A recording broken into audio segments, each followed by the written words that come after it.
નમસ્કાર સંધ્યા સાંપ્રત બનાવોની સાંકળતા અમારા કાર્યક્રમ ઘટનાઓની આરપારમાં આપનું સ્વાગત છે। સૌપ્રથમ વાત કરીશું કવિ રાજેન્દ્ર શાહની કે જેમને આજે રાષ્ટ્ર ઉપરાષ્ટ્રપતિના હસ્તે વર્ષ 2001 માટે જ્ઞાનપીઠ એવોર્ડ આપવામાં આવ્યો છે। ત્યારબાદ વાત કરીશું નેપાળી માઓવાદીઓએ ભારત સરકારને આપેલી ચીમકીની અને પછી વાત કરીશું ગુજરાતના મુખ્યપ્રધાન નરેન્દ્ર મોદીની કે જે આજે 55મા વર્ષમાં પ્રવેશી રહ્યા છે। ત્યારબાદ વિવિધ પક્ષોના દિગ્ગજો સાથે ચર્ચા કરીશું મહારાષ્ટ્ર વિધાનસભા ચૂંટણી વિશે અને પછી વાત કરીશું આગ્રાના એક કલાકારની કે જેણે સંગીતે એક નવો જન્મ આપ્યો છે। તો ચાલો આ બધે જ ઘટનાઓની ચર્ચા કરીએ અમારા કાર્યક્રમ ઘટનાઓની આરપારમાં।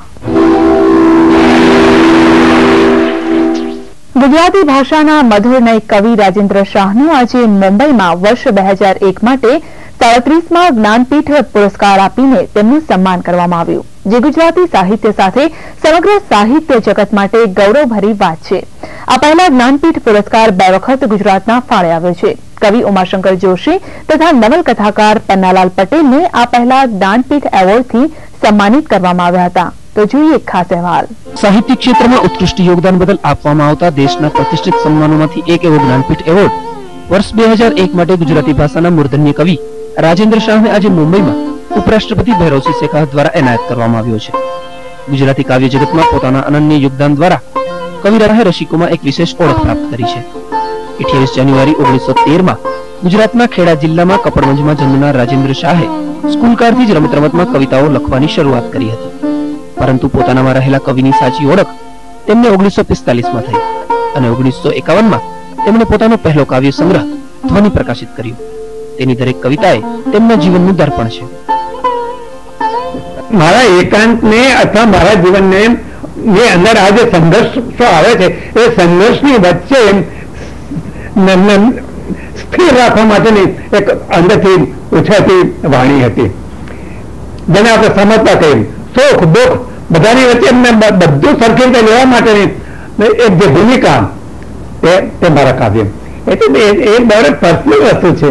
હું સાહિત્ય સર્જન નથી કરતો, મને પોતાને આનંદિત રાખવા માટે મારું સાહિત્ય સર્જન છે। બીજાને એમાં રસ પડે ન પડે એ મારો મુદ્દો જ નથી, દરેક પોતાને રુચિ પ્રમાણે લેશે, પણ for me every moment is rare and equally important. તેમની સ્કૂલકાળથી જ કવિતા લખવાની કલાને 1945માં મુંબઈ આવ્યા બાદ નવો રંગ પ્રાપ્ત થયો। મુંબઈના ઘોંઘાટભર્યા જીવન વચ્ચે તેમની કલ્પના શક્તિ 16 કળાએ ખીલી। મુંબઈથી ઉપનગર થાણામાં કામ અર્થે જતા રાજેન્દ્ર શાહની કલાને ત્યાંના કુદરતી વાતાવરણથી નવા રંગો પ્રાપ્ત થયા અને મુંબઈની લોકલ ટ્રેનોમાં જ તેમણે મોટા ભાગના કાવ્યો લખ્યા હતા। અમદાવાદથી મુંબઈ આવ્યો અને જુદા જુદા વ્યવસાયોની અંદર જોડાવાનું, એમાં જુદા જુદા અનુભવ મળવાના અને એના પ્રતિભાવ રૂપે એ જે જાતનું જીવન જીવતા હતા ત્યાંની પ્રજા, જંગલની પ્રજા અથવા ખરાઓ દરિયા ખેડૂત પ્રજા, એમની સાથે મને કોન્ટેક્ટ કરવાનું અને એમાં વિવિધ ઢાળ મળ્યા, વિવિધ લોકોનું જીવન મળ્યું। એ જીવન વિશે મારે કશું નહોતું, તો હાઉ દે લીવ, એના જીવનનું શહુર મહત્વ શું છે, કેવી રીતે જીવે છે, કેવી રીતે આનંદ ગાય છે, એ વિષયો મારી પાસે આવ્યા। એટલે વનવાસીના ગીતો, ખારવાના ગીતો એ બધા આપોઆપ એમના ટ્યુન્સની અંદર મળ્યા। અને બીજી વસ્તુ એ થઈ કે મેં તો મારી રૂમમાંથી હું આરામકૃષ્ણ આકાશનામું જોઈ સાંજનો વખત સંધ્યાકાળનો વખત સભા હતો, ત્યારે એક દિવસ એવું બન્યું કે આકાશના કેનવાસના પટ ઉપર હું એક કવિતા વાંચું છું, સાંભળું છું અને ઉતારી લઉં છું।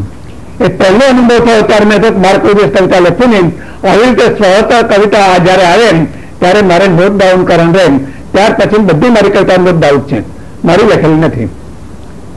અને એટલે પ્રેરણા અને સ્ફૂર્ણાની વચ્ચેનો ભેદ ત્યારે હું સમજી શક્યો કે બીજા જોઈને જયારે લખી છે ત્યારે કવિતા પ્રેરણાત્મક થાય છે, પણ જયારે અંદરથી આપોઆપ આવે છે ત્યારે સ્ફૂર્ણાની કવિતા આવે છે અને સ્ફૂર્ણાની કવિતા એ જ સાચી કવિતા છે, એની પ્રતીતિ મને તે વખત। આજે 92 વર્ષની ઉંમરે ખુશમિજાજ તથા જીવનની દરેક પળનો આનંદ માણતા રાજેન્દ્રભાઈએ પોતાનો એવોર્ડ ગુજરાતને અર્પણ કર્યો છે।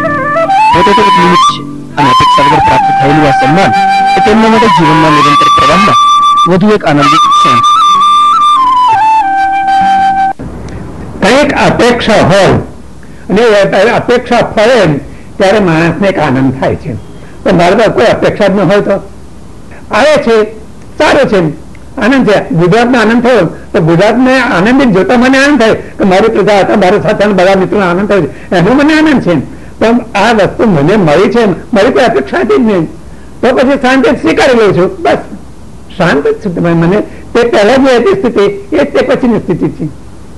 નિરુદ્દેશયન સંસારે મુજ મુગ્ધ ભ્રમણ પાંચસો મલિન દેશયન નિરુદ્દેશયન.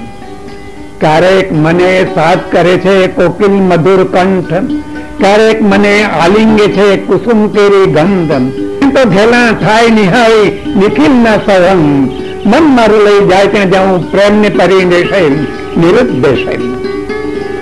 પંથ નહીં કોઈ લીધ ભરુદગ ત્યાં જ રચું મુજ કેડી, તે જ છાયા તણે લોક પ્રસન્ન લીણા પર પૂર્વી છેડી.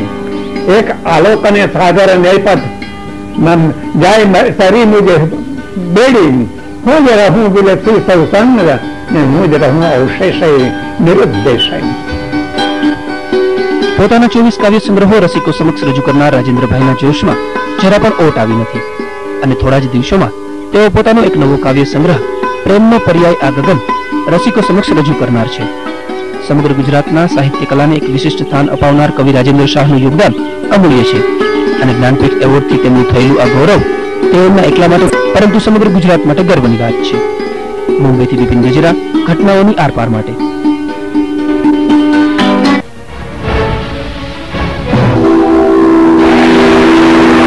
નથી રજા લેવાનો, પરંતુ સોમવારે ફરી ઉપસ્થિત થઈશું આપની સમક્ષ આ જ ચેનલ પર આ સમયે આપના જ કાર્યક્રમ ઘટનાઓની આરપારમાં. ત્યાં સુધી રજા આપશો. નમસ્કાર.